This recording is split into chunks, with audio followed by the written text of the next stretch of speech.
Claudio is a rank 3 healer type pilot. Let's get to the abilities. So first he has a recover health high, heals 27.5% of one allied unit in range's health, excluding this one after a set amount of damage is dealt, received, or healed. And his second ability is a max battle HP up. Basically increases his unit's maximum health by 35% during combat. Now, one thing about Claudio that's great is that his health and defense are relatively high for a healer pilot. I was looking over the other ones in preparation for this video, and I noticed that the other healer pilots have significantly less health than Claudio, but relatively the same defense. The thing about this Claudio is that his stats right now, they're fine. His range attack is okay. The melee, not so much. And as I said, the stats are also okay. Down the road, no, this will not be acceptable anymore. But as of right now, I think it's fine. His healing ability is okay. It kind of reminds me of Nagisa's, but the reason why Nagisa is so much better, despite having less attack power, is the fact that she has balanced attack stats, plus she boosts the defense of everyone else in the Black Knights and JLF, and this Claudio does not. As I've said a million times at this point, a solid healer has an effect that prevents damage and also heals other pilots. Claudio only does one of those things, and that's one of my biggest issues with him. The problem with this Claudio is that his second effect is really underwhelming because he already has high health, so increasing it doesn't really make any sense. It doesn't prevent damage, it doesn't further heal any pilots, it's not even a cost reduction, which would have been better because if you haven't noticed, Claudio has really high cost. So having an ability that would have reduced it would have made more sense than simply increasing his health, which is another reason why I have issues with this pilot. Now it seems like I don't like this pilot, and for the most part that's the case, which is a shame because the Glaston Knights are one of the stronger sub-factions in the series, but you wouldn't know that based on the stats they gave Claudio. So does that mean that you shouldn't use Claudio at all? No, absolutely not. He's great for the faction wars for the Britannian faction because he's a rank 3 healer, and you might have to use him if you don't have anyone else. So from that standpoint, he's fantastic. He also comes with a Glaston Knight Gloucester, which until this point you had to pay for. Overall, Claudio is a product of the time, meaning right now I think he's okay, down the road not so much, and I'm very upset with the fact that I don't give him a good first year boost, which he desperately needed. That boost only increased his health and lowered his cost. Two things I don't think had to be adjusted. What did have to be adjusted is the range attack power and maybe fix up his abilities, but it is what it is. And since I just mentioned the Glaston Knight Gloucester, let's go talk about that. So here is his Glaston Knight Gloucester. It has two weapons like the other ones. Now this is the range one. It has 185 defense, costs 10 to deploy, is obviously ground, has 209 attack power. The main attack only hits one enemy at a time, and the special hits 3 enemies and deals 2.75 times your attack power, which is pretty standard for nightmare frames like this. Now you'll probably notice that the base range is kind of unique where it surrounds you. So theoretically in this nightmare frame you can attack enemies that are in front, behind, and to the sides of you, which does come in handy when helicopters or other ground units, actually that'd be flight units, but also ground units, get past you. So from that standpoint, it's pretty good. Although I will say one of the problems with the range weapon is because its range is very unique, it's not always the easiest to use. It kind of reminds me of the Lancelot fly enabled version where you could theoretically use on every single stage, but sometimes you kind of have to force it. In this case, it's worse than that because oftentimes you want to attack enemies in front of you, and you can't do that because the range has to take into account everyone behind and to the sides. And sometimes that's just not relevant. 90% of the time, I'd say even 99% of the time, I'd rather just use a Sarlin, which attacks in front of me, or a Lancelot, or a Sarlin Custom. That's the problem with this range weapon. I think in theory it's good, but in practice not so much. Another issue with it is the fact that it only attacks one enemy at a time. So in practice, if a helicopter gets past you and you want to attack it because it's behind you, but you're already in the middle of attack animation of another pilot, you're not going to hit it and it will get past you. So the only way you could actually attack enemies from behind you is if there's no enemy spawning whatsoever and the airship or nightmare frame that's on the ground, so rather nightmare frame, sorry, is behind you. But if you're in the middle of someone else forget it. You're not going to hit that pilot. So the utility doesn't come up as often as you would think it would. If it attacked 2 enemies at a time or 3 or something, well, that'd be a little different, but it doesn't do that. I suppose to compensate, it has 209 attack power, which is really high, but if you can't hit anything with it, how valuable is that? At least the range of the special is like a normal Sarlin, Lancelot, Sarlin custom, and so forth. So in that standpoint, that's pretty good. Although I will say even that has some issues, because when I was playing with the Nightmare Frame, sometimes I actually want the special to cover my back because I couldn't finish off a certain enemy. But because it doesn't cover your back, you can't really get that same coverage you would expect to get. That's the problem. Where you're attacking enemies from behind you, but you can't finish them off, and your special charges, but you can't use it on the enemies behind you. It's really bizarre. I would have had it both ways or neither, but they couldn't commit to that, and that's why you have this very confused Nightmare Frame. So in theory seems good, but in practice not so much. Now let's talk about the melee weapon. So it's also ground, it's got higher defense, lower cost as expected, 220 attack power, which is not bad. The special deals 3.75 times your attack power and increase your attack power by 26.3%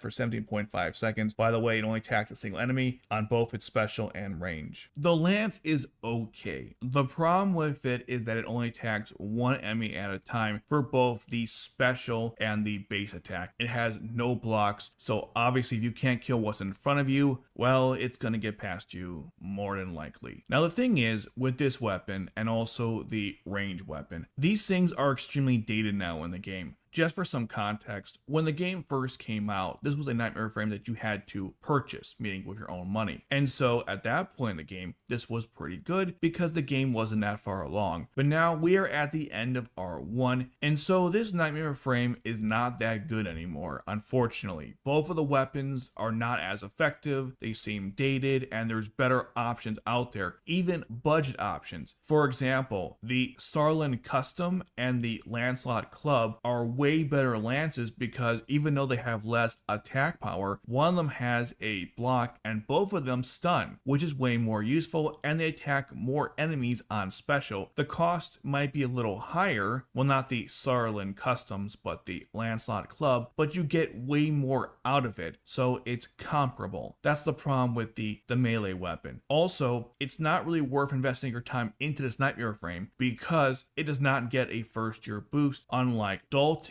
or Guildford's, which is why if you're trying to figure out which Lance Nightmare Frame I should upgrade, I would definitely say Guildford's and Dalton's if you don't have Cornelia's, because those are going to get a boost, a significant one by the way, for the attack power, versus this one which will not. And by the way, the same problem with the melee also applies to the range. There are better budget options. The Sarlin Custom is better. I think the Sarlin itself is better. The Borai Diesel is better. Now this might surprise some of you to learn that I even think that the Palomedes is way better than this Nightmare Frame. By the way, as a side note, I've been using the Palomedes a lot more in my gameplay, and you know what? It's not as bad as I had originally said. For one thing, it attacks 2 enemies at a time, it's got 300 attack power, it is a float unit, and the special range is the same as your standard range Nightmare Frames. So that's stronger than the Glaston Knight Gloucester. What I'm trying to say is that this Nightmare Frame was good when it came out, but now there's just way better budget options. There's way better Nightmare Frames in general, and we haven't gotten to the good ones yet. So that gives you some perspective on this Nightmare Frame as a whole. When I first got it, I upgraded quite a bit, but as I played the game more and more, I realized it's just not that good, which is by the way the same for Claudio. I rarely upgrade him at all, and this Nightmare Frame is in the same boat. There's just so many better options. This is a classic example of the game giving you a really good weapon when it's been power crapped and it's too late already. That's the issue with the Glaston Knight Gloucester. Yes, there's fun ways you can utilize the base range of the range weapon in arena mode, I suppose, or even certain deployments, but most of the time you're better off with the other things that I mentioned. So kind of disappointing, but hey, at least you finally got it and you don't have to pay money for it. Now let's talk about the new Jeremiah. Jeremiah, the Cyborg one, is a rank 4 Annihilator pilot. Let's go over his abilities. So first, my wonderful Vindication. Upon deployment, deals damage to all allied Black Knight units equal to 10%. Equal is spelled wrong,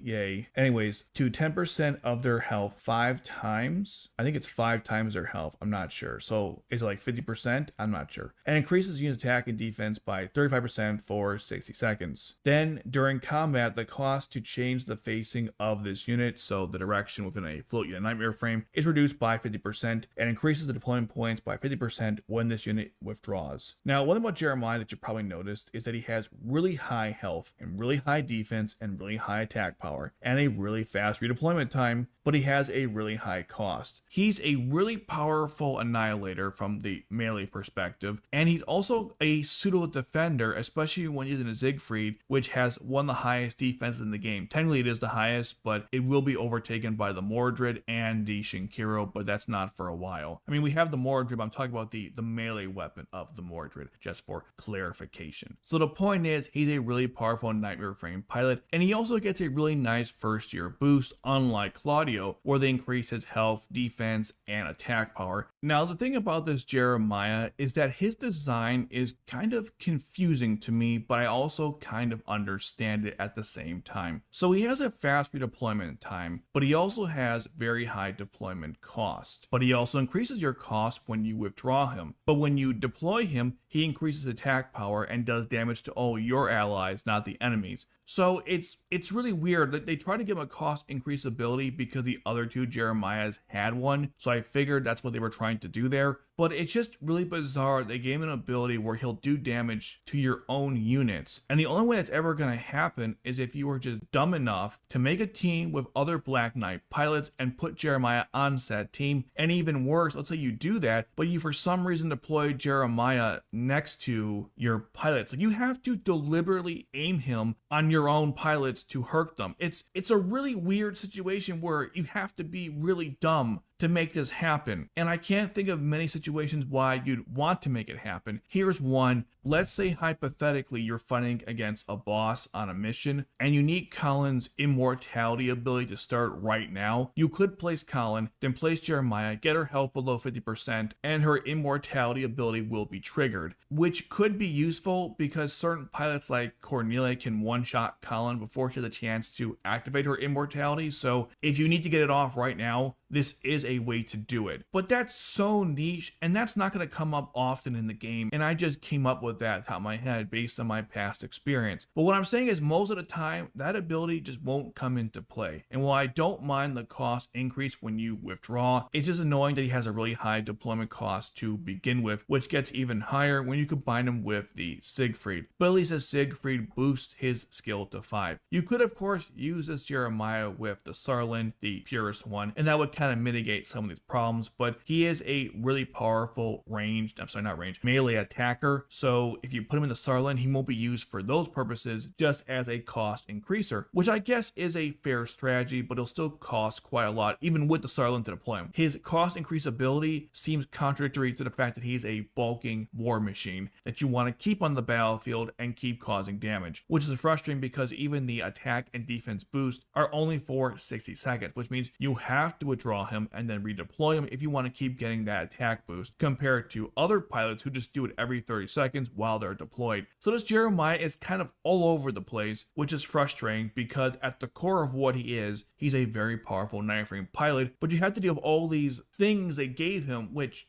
they just boggle my mind because they make him so much harder to use than necessary. Maybe that's the point, because kinetically Jeremiah at this point was all over the place, but still, I wish they had done more with this pilot than what we got. Another thing to consider about this Jeremiah is that he kind of reminds me of the Colin that we got that came with the Gurren Mark II, in that both characters have really high health, defense, and attack power, but neither one's an actual defensive pilot, so you can't really use them as a defensive pilot. Sure, you can boost the blocks to 2, but it's just not the same, so you can't use Jeremiah in that way if you were planning on doing that. But he does have really fast interval of attack, so you should have no problem killing pilots as they come, especially if you fully upgrade him and are using a Siegfried or really something equivalent to that. He's not game breaking in any single way, but he's also not exactly terrible either, and if you use him correctly, he will help you on the battlefield. Now let's talk about his nightmare frame, the Siegfried. The Siegfried is a float unit nightmare frame attack based, so it's a short range attack. I meant to say it's not a range attack nightmare frame. It's got 300 defense, boosts your block by 1, has 11 cost, 260 attack power, hits 2 enemies within range, is a lance by the way, and the special attacks 3 enemies within range at 5.5 times your attack power and inflicts 8k damage on top of that. The Siegfried is really good. For one thing, it's a lance, which is always nice to have. This is arguably the best lance in the game. Well, between this or the Percival, you can go back and forth. They're both really good. But what makes this, I think, somewhat better is the fact that it has higher defense. The deployment cost, I think, is only 1 point higher than the Percival, which means that the cost isn't that big of a difference if you want to use this over the Percival. And the special is just way better. Because, yeah, sure, the side part is kind of weird, but the main part of it attacks in a cross in front of you. So you attack everyone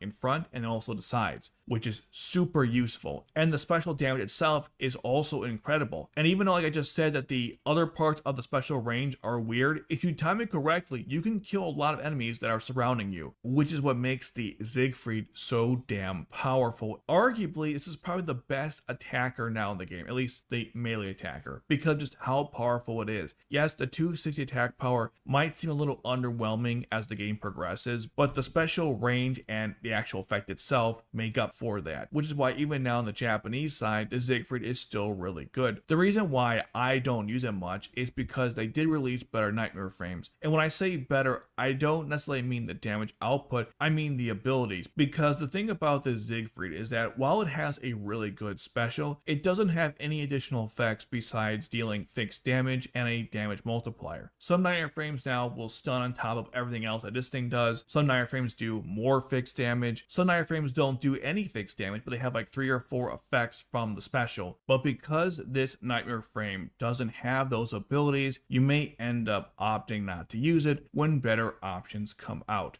But as of right now in the game, which is what matters, this thing is very powerful, possibly the best nightmare frame in the game, which is crazy, but it's kinda true. Now, another thing I really like about this Siegfried, and it has nothing to do with it in gameplay, but in the main screen, because it's so darn large, it won't appear next to your other nightmare frames when you look at the main screen. Instead, it'll be in the background somewhere, and I will give the devs credit. They came up with really creative ways to display it on various maps, so it's one of those funny Easter eggs you can do where you put the Siegfried on your main screen and you try to find where it is. Sometimes it's easy, other times it's not, and you'll be very surprised with, oh, there it is, that type of thing, which is really cool. Now, in terms of the banner itself, is it worth going for either pilot? If you're a whale, you've already sung for this character and you don't care what I think. If you're a free to play, skip the banner altogether. You'll get Claudio plenty of times, don't worry, I have, so don't feel like if you don't summon now, you'll never get him. You will, just be patient. And you also have to show patience because we are going to get the Valentine characters, which they're okay, but you do get a rank 3 Colin, who's a cost increaser that costs nothing to deploy. So that's kind of useful, again, because she's rank 3, and so you have a high chance to get her from the banner. And then, of course, down the road, we're going to get Cecile and C2, and then Ingrid Suzaku, who are all better than these pilots, which is a damn shame because these are not exactly bad pilots. Well, Jeremiah is really good, and Claudio is okay. But again, you gotta think long term in this game, which is what I try to tell you guys all the time, and so ignore this and wait for better banners. But that's just my opinion. Let me know in the comment section below what you think, and if you just start playing the game, which I'm sure some of you might have, here's a complete guide on everything within Lost Stories and top 10 tips for beginners. Go check out those videos right now.